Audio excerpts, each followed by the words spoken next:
이번 무더위에, 이 여름에 여러분 어떻게 다들 지내시는지 모르겠습니다. 여름 잘 지내고 계세요? 예. 여름, 그런 말이 있거든. 여름 지날 때마다 거울을 보고 자기 얼굴을 한번 점검해봐라. 그런 말이 있습니다. 왜 그런 말이 있을까요? 여름에 무더위에 막 지치고 피곤하고 이러다 보면 짜증이 많이 나죠. 피곤하고 별일 아닌데도 마음이 상하고 피곤하고 지치고 이렇게 무더위가 우리에게 미치는 영향이 큽니다. 그래서 이 여름을 지낼 때마다 한 번씩 자기 얼굴들을 점검해보고 얼굴을 펴보고, 여기 계신 분들은 얼굴들이 다 밝으신 것 같은데요. 펴보고 다시 이렇게 해보라, 이렇게 하는 말이 있는데, 이 무더위와 이 긴 여름, 이것은 우리 심신의 마음과 몸에 영향을 줄 뿐 아니라 우리의 믿음 생활에도 영향을 미칩니다. 그래서 덥고 지치면은 이 기도하기도 좀 힘들고, 그리고 또 말씀을 읽고 은혜 받는 것도 쉽지가 않아요. 마음이 힘드니까, 피곤하니까. 그래서 우리는 이런 어려움을 당할 때마다 한 번씩 우리가 믿음 생활을 좀 되돌아보고, 그리고 우리 믿음이 어떤가 한번 점검을 해보는 게 필요합니다. 쉽게 말하면은 여러분과 제 믿음은 안전합니까? 한번 점검을 해보시는 게 필요하겠죠? 초대교회 때 이런 문제는 비단 오늘 우리들의 문제만 아닌 것 같아요. 믿음에 대한 점검. 초대교회 설교 때 자주 쓰는 예화가 하나 있는데 한번 들어보세요. 어떤 아주머니가 이제 시골에서 5일장이 열려가지고 이제 장을 보러 갔습니다. 그래서 밀가루 한 포대를 좀 사려고 시장에 갔습니다. 그래서 흥정을 하고 이래가지고 밀가루를 한 포대 샀어요. 그러면서 이제 너무나 기쁘고 또 이렇게 뿌듯해서, 있는 시골길은 또 멀잖아요. 그죠? 멀고. 근데 또 특별히 차도 없고 이러니까 머리에 이고, 그 밀가루 한 포대 머리에 이고 이제 집으로 돌아가고 있는데, 그런데 이 인류학자들의 이야기하면은 유대인들하고 우리 한국 사람들하고 비슷한 게 많이 있는데, 미국 가면 우리 한국 사람들이 제2의 유대인이라고 그러거든요. 그런데 비슷한 것 중에 하나가 머리에 이고 다니는, 머리에 이렇게 잘 이고 다닌다 그래요. 그래서 이 아줌마도 머리에 이고 시장에서 집으로 가는데, 앞불사 그 밀가루 포대에, 그것도 몰랐는데 어떻게 부닥쳐가지고 구멍이 조금 나가지고 밀가루가 조금씩 새어나가는 거예요. 근데 그 밀가루니까 소리도 잘 안 나잖아요. 그죠? 소리도 안 나고. 그런데 밀가루가 조금씩 자꾸 흘러나가는 거죠, 뒤로. 근데 지나가는 사람도 없고 마침 그래가지고 아무도 그걸 몰라요. 그리고 이 아줌마는 이 밀가루 가지고 집에 가서 부침개도 해 먹고 떡국도 해 먹고, 그렇게 이제 속으로 막 기뻐하면서 이렇게 상상을 하면서 이렇게 갔는데, 집에까지 도착을 해서 내려보니까 어떻게 됐어요? 밀가루가 다 빠져나가고 없더라. 그런 예화를 초대교회 때 설교 때도 사용을 했어요. 이 예화의 뜻이 무엇일까요?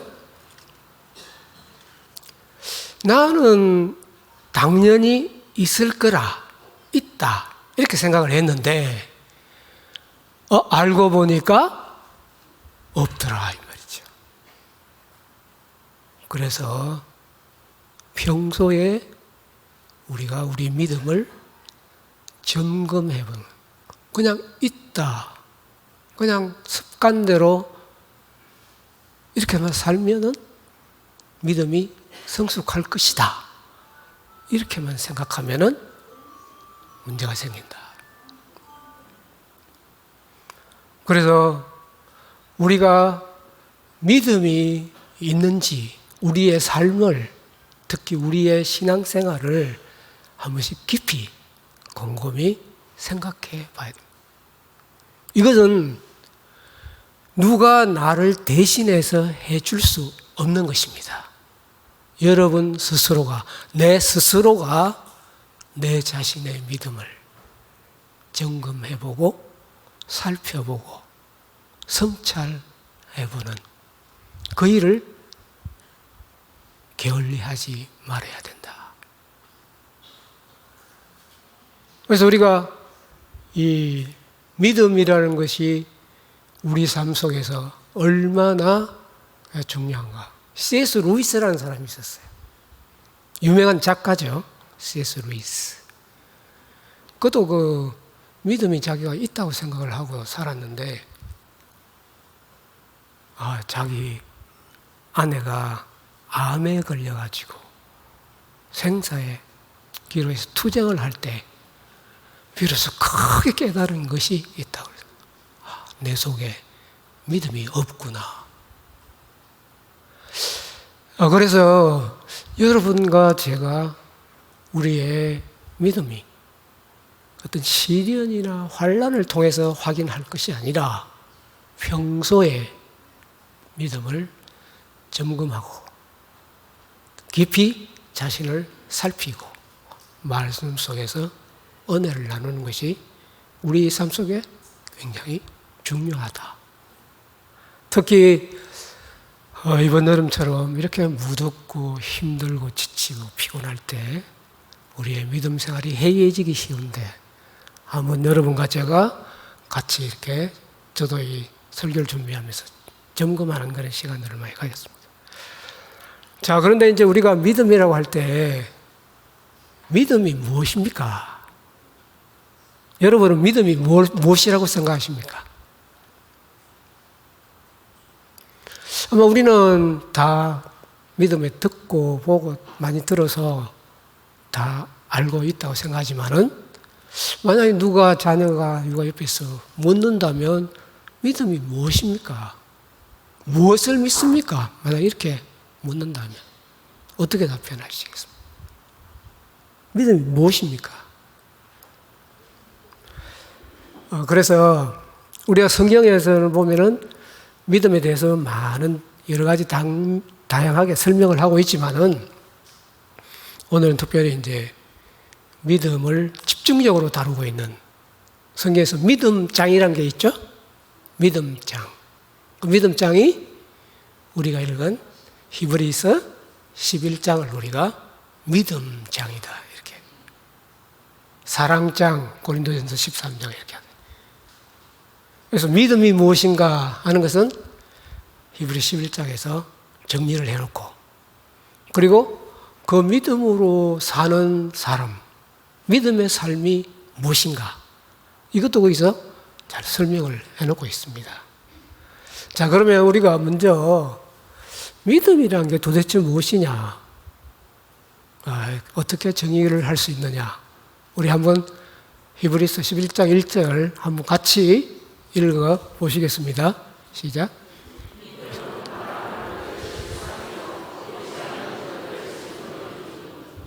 네. 믿음은 바라는 것들의 실상이다. 실상이란 말은 실제요, 또 실체가 되는, 실체 또는 실제, 이런 의미고요. 그리고 보이지 않는 것들의 증거다. 그러니까 믿음은 우리가 바라는 것, 소망, 희망 또는 소원이라고 할 수, 꿈이라고도 할 수 있겠죠. 이것과 보이지 않는 것과 관계가 있습니다.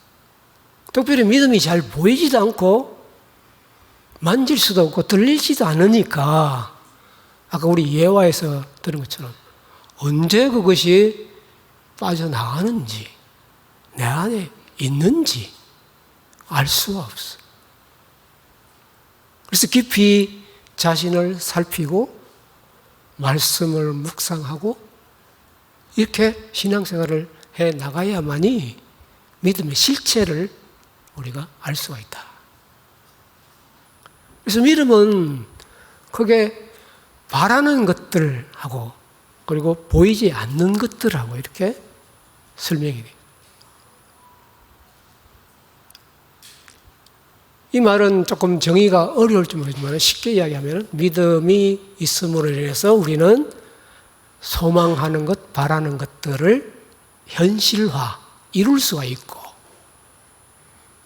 보이지 않는, 들리지 않는 것이 마치 보이는 것처럼 증거를 받을 수 있다. 그러니까 믿음이라는 것이 그런 역할을 한다는 거예요. 그래서 이 믿음을 이렇게 정의하는 때 바라는 것들, 소망, 보이지 않는 것들과 깊은 관계가 있다. 바라는 것들. 그래서 우리는 사람들은 살아가면서 뭔가 다 소망이 있습니다. 소원이 있고 꿈이 있고 자기가 원하는 것이 있어요. 요즘 말로 하면 버킷리스트가 뭐 하고 싶은 것이 있고. 여러분 어떤 소망이 있습니까? 어떤 꿈이 있습니까? 한번 집에 가셔서 내가 정말 하나님께서 바라는 것이 무엇인가? 한번 이렇게 점검, 소망 목록을 한번 만들어 보십니다. 나는 뭘 정말 바라는가? 소망하는가? 한번 점검을 해보시고. 제가 이 나이가 들어가니까 들리는 소리가, 나이가 들면은 이제 미래는 없고 과거만 있다. 이런 이야기를 해요. 자꾸 과거만 생각나고 회상하고 과거 일만 자꾸 해요. 미래가 없다는, 꿈이 없다는. 그래서 나이 드신 분들은 꿈이 없어. 미래가 없어. 소망이 없다. 그런데 조금 이제 우려스러운 점은 요즘 이렇게 보면, 뉴스를 보면은 나이 드신 분들뿐 아니라 젊은 분들 가운데도 점차 꿈을 잃어버리고 소망이 없고, 우리 사회, 우리 세상, 이 사회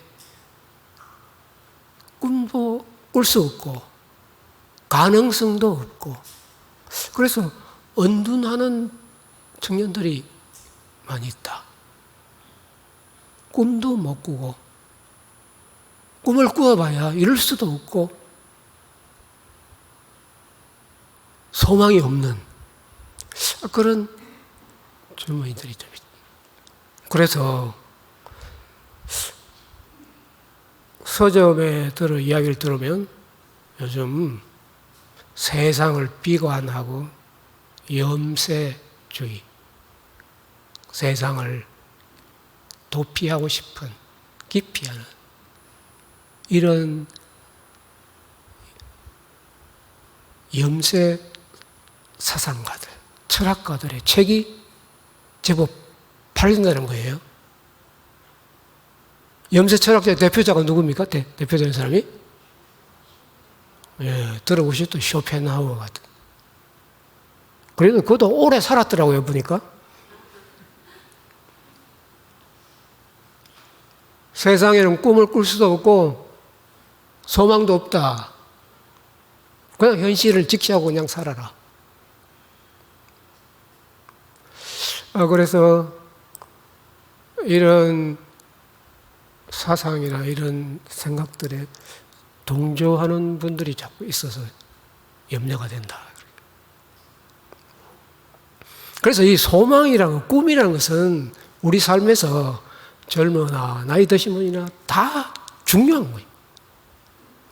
소망이 있으므로 꿈이 있으므로 우리 삶에는 뭐가 있습니까? 목표가 생기고 그리고 분명한 삶의 목적이 생기는 거예요. 목표와 목적이 생겨요. 그리고 그 목표와 목적을 향해서 나아갈 수 있는 방향이 정해지는 거예요. 삶의 방향. 우리가 지금 바르게 가고 있는가 아닌가? 그것은 우리가 목적에, 우리 목표에 합당하게 살고 있는가 아닌가? 그것을 점검하는 거예요. 우리의 방향, 우리의 전 목적, 우리의 삶의 목표가 무엇이냐? 그것이 우리의 방향을 결정해요.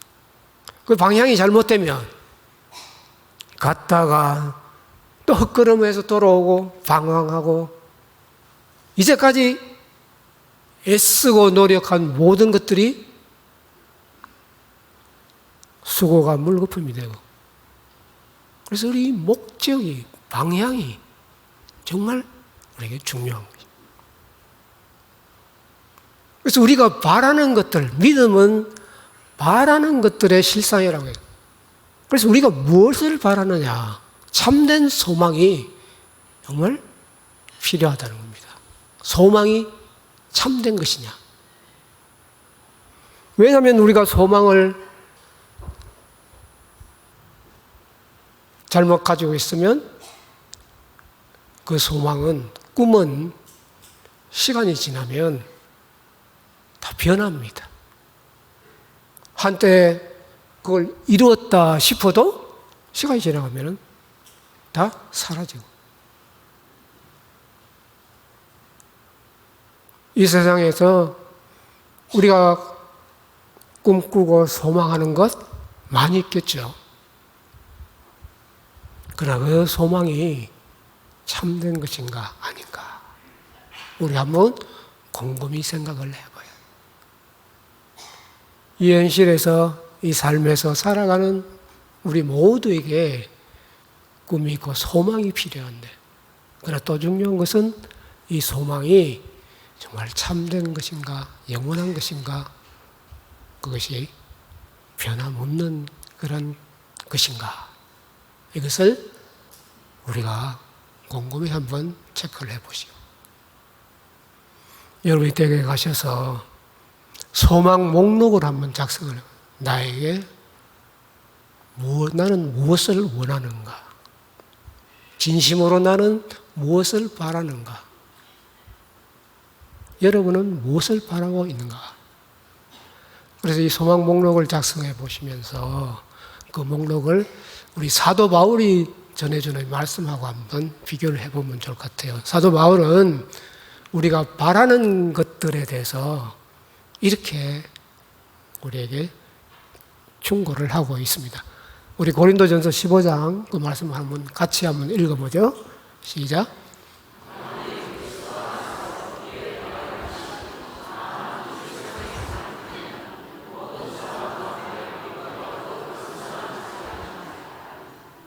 예. 만약 우리가 그리스도 안에서 우리가 구원을 받은 사람들로서 바라는 것들이 소망하는 것이 꿈꾸는 것이 단지 이 세상의 것에 국한된다면 그것밖에 없다면 여기서 여러분이 분명히 기억해야 될 뿐이면 이랬습니다. 뿐이면 그 말은 살아가면서 우리는 이 세상에서 믿음 생활해가면서 바라고 소망하는 것이 많이 있습니다. 그리고 그걸 이루고 성취하기 위해서 노력해야 됩니다. 우리가 단지 이 세상에 도피주의자가 될 수도 안 되고 세상을 염세주의자가 될 수도 안 되죠. 이 세상에서 우리에게 주신 이런 삶과 목적을 이루기 위해서 믿음의 경주를 인내로서 부지런히 하셔야 되죠. 근데 이제 사도 바울이 우리에게 말하는 것은 만약에 바라는 것이 그것뿐이라면. 근데 이런 충고가 요즘 많이 유효한 것이 요즘 우리가 여름 많이 들어보셨잖아요. 우리 교회, 우리 신앙이 너무 기복적이다. 또는 우리 교회의 신앙이 너무 세속적이다. 세속화되었다. 기복적이다. 신앙의 본질, 우리가 무엇을 믿는가, 신앙이 무엇인가 하는 건 우리의 바라는 것들, 소망이 성경에서 약속하신 대로 하나님의 말씀 위에 기초하고 있어요. 우리의 소망이. 세상에서 우리에게 말하는 것들, 그것으로서 소망으로 끝나면은 안 된다. 그래서 우리가 무엇을 바라고 무엇을 믿느냐, 무엇을 원하느냐, 그것은 성경에 기초한 하나님의 그 약속에 기초한 그런 참된 소망의 기초예요. 이 하나님께서 왜 그렇게 말씀해요? 우리가 사실 살아보시면 알다시피 우리의 소망은 때가 지나면 다 변화가 됩니다. 우리는 여기 자녀들을 우리 키우신 분들이 많지만은 자녀들을 키울 때는 그 자녀들이 내 생명처럼 그 모든 것처럼 그 자녀들을 위해서 그렇게 살죠. 우리 말에 자녀들은 품속에 있을 때 자녀다. 그런 말이 있죠. 그 말이 왜 나왔겠어요? 그 말이 하는 느낌은 어떤 거겠어요? 품속을 빠져나가니까 섭섭하다. 그러겠죠? 서운하고 섭섭하다. 그 심리학에서 빈둥지 신드롬이라고 해요. 빈둥지 신드롬. 자녀들이 출가하고 나가고 독립하고 이러면 왠지 그냥 둥지가 다 그냥 비어버린 것처럼 마음이 섭섭하고 서운하고 슬프고 허무하고 빈둥지. 미련과 집착, 이것이 우리 사이에서, 우리 살아가면서 참 우리도 모르는 사이에 우리에게 강하게 그렇게 우리에게 자리 잡고 있는 겁니다. 미련과 집착. 그리고 우리가 설령 살아가면서 그럴 때는 또 우리 모두가 말하기도 싫어하고 생각하기도 싫어하지만 죽음의 문제가 닥치면 모든 것은 쓰나미처럼 다 쓸어갑니다. 남아가는 게 없습니다. 우리는 이 땅에 우리가 영원히 살 것 같은 느낌, 착각, 그걸 가지고 살지만은 죽음이 확실합니다. 그래서 어느 사회학자의 이야기가 이 세상에서 변함없이 확실한 것이 두 가지가 있다. 그 하나는 세금 내는 거하고 그 하나는 죽음이다. 어디 가도 세금은 내야 되고 그리고 죽음도 피할 수가 없다. 우리는 우리의 이러한 소망이 변화되기도 하고 또 이것이 사라지기도 하기 때문에 우리 앞에 신앙의 선배들, 우리 앞에 삶을 살았던 믿음 생활을 했던 신앙의 선배들은 우리에게 이렇게 충고합니다. 오늘 본문에 있는 것처럼 우리가 살다 보면 이 세상의 애착, 집착으로 인해서 우리는 이 세상에 마치 영원히 살 것 같은 생각을 합니다. 그러나 우리는 이 땅의 주인이 아니고 우리가 뭐라고 그랬습니까? 우리는 나그네고 외국인이고. 그리고 이것을 성경적으로 말하면 나그네를 영어 성경에서는 필그림이라고. 필그림. 필그림이 뭡니까? 순례자다. 우리는 이 세상을 거쳐 지나간다. 영원히 여기 안주하고 살 수 있는 거죠. 거쳐 지나간다. 그런데 이렇게 거쳐 지나갈 때 그저 방향도 없이 목표도 없이 가는 것이 아니라 하나님께서는 우리를 위해서 그 목표를 분명하게 보여주셨습니다. 그것이 오늘 본문에 있는 것처럼 우리가 고향을 떠난 사람이 항상 고향을 그리워하듯이 여러분도 다 고향을 그리워하는 마음이 있죠? 예, 저는 지금 나이가 벌써 70, 80 가까이 돼 가는데도 제 고향 이야기 하면은 마음이 뜨뜻해져요. 다 마음속에 고향이 있죠. 돌아가고 싶은 고향. 근데 이 고향도 사실은 하도 그리워서 찾아가 보면은 옛날하고 다르죠? 옛날 고향이 아니에요. 그래서 하나님께서는 변함없고 그리고 더 그립고 더 아름다운 본향을 우리를 위해서 준비하셨다. 오늘 본문에 보면 그래서 믿음의 선배들은 우리를 보고 너희는 이 세상의 순례자이다. 본향을 찾아가는 삶을 살아라.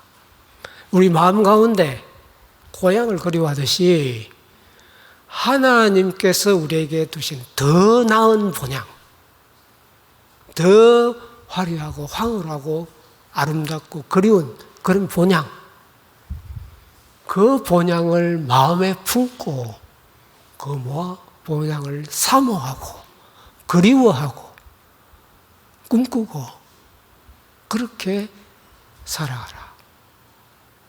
그렇게 할 때 이 세상에서 허무하게 지나가는 것들에 너무 고생하지 않고 이 세상에 고난이 있고 슬픔이 있더라도 너무 그렇게 붙잡히지 않고 그 하나님이 마련하신 본향을 사모하면서 위로를 받을 수 있다. 이 본향이 있다는 것. 이것이 주님께서 우리를 구원하셨을 때 또 믿음으로 살게 하셨을 때 그냥 두신 것이 아니라 우리로 하여금 분명한 돌아올 본향을 마련하시고 예비하시고 그것을 바라보고 이 세상을 살아가기를 원하시는 것입니다. 여러분과 제가 세상 살아가면서 허무하고 힘들고 고통스럽고 너무 어려운 것들이 많더라도 고향을 바라보고 돌아갈 더 나은 본향을 바라보고 위로를 받고 인내를 가지고 또한 하나님의 놀라운 기쁨으로 평안으로 살아갈 수 있기를 바랍니다. 그래서 이러한 고향을 우리 마음에 가지고 있는 것, 주신 것이 얼마나 큰 축복인가. 그것이 없는 분들 이야기 들어보면 20세기에 프랑스의 유명한 철학자가 있었어요. 사르트르라고 들어보셨어요? 사르트르. 그는 노벨상도 받고요. 프랑스의 자존심이라고 할 만큼 철학자. 근데 그가 살아있을 때 죽음의 불안에서부터 두려움에서부터 우리가 자유로워야 된다. 그렇게 설교, 그렇게 많이 강의도 하고 책도 쓰고 많이 연구를 했는데 막상 자신이 그 죽음에 봉착했을 때 그 목격자들의 이야기가 한 달 동안을 너무 고통스러워하고 너무 슬퍼하고 너무나 막 울부짖고 너무나 괴로워하는 것을 보고 온 프랑스 국민들이 충격을 받았다. 어떻게 그렇게 위대한 철학자, 그가 그렇게 할 수 있는가?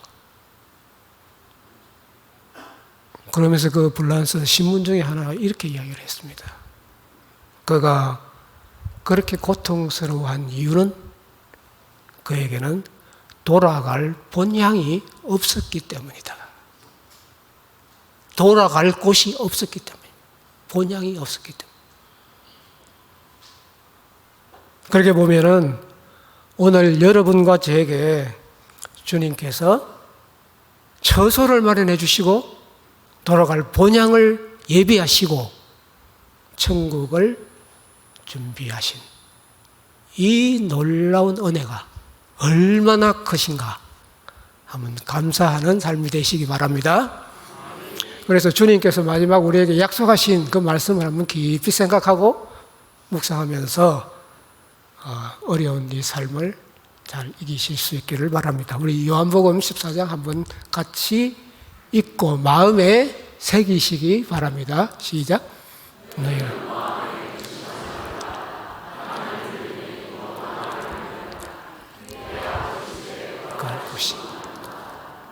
네. 우리를 십자가에서 구원하시고 성령으로 말씀으로 인도하시는 주님께서는 우리가 갈 길을 가보지 않은 그 길에 미리 준비를 다 하시고 계시다. 예비하셨다. 그래서 우리가 너무 두려워하지 말고 주님께서 미리 가셔서 예비를 하셨다. 그 주님을 믿고 보이지 않지만은 들리지 않지만은 믿음으로 승리하시는 여러분이 되시기를 축원합니다.